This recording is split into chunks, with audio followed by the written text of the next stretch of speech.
teď jdeme do zákulisí do šaten seriálu Violeta a já vám ukážu něco exkluzivního. Kostýmy z Violety, ty, které my herci používáme při natáčení. Tak jdeme, pojďte za mnou.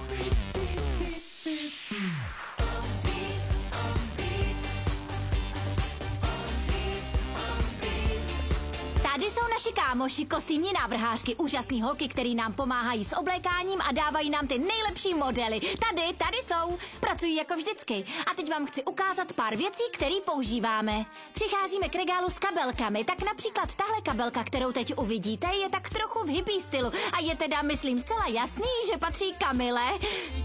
A tahle s levhartím potiskem, ta je Ludmily. A teď pojďte dál, ukážu vám toho ještě víc. Tohle je neuvěřitelně obří a oblečením přeplněná šatna. Všechny ty věci bych si nejradši odnesla. Koukněte na Ludmiliny kostýmy. Je to samej flitr, vidíte? Tyhle nosí, když tančí. Kostýmní návrhářky je totiž rozdělují podle toho, k jaké jsou příležitosti. K tanci nebo elegantní na párty, nebo když se točí videoklip. Tohle všechno jsou Ludmiliny kostýmy. Takových šatů. Závidím ti, Ludmilo, tak pojďte za mnou dál do šatny.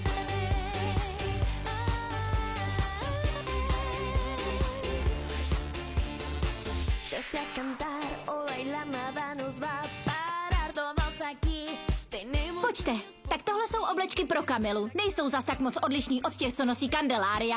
Oběma se nám líbí stejné věci. Podívejte se na tyhle, ty jsou božský. Tuhle fialovou barvu miluju. Sluší mi, že? Co myslíte? Jo, sluší mi.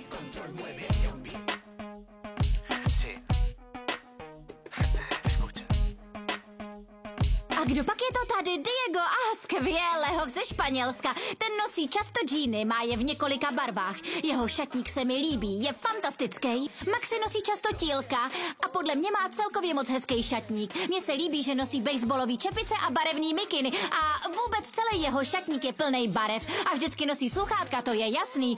Doufám, že se vám tahle návštěva šatny líbila, je to úžasný místo. Být tady v šatně s holkama je to nejlepší.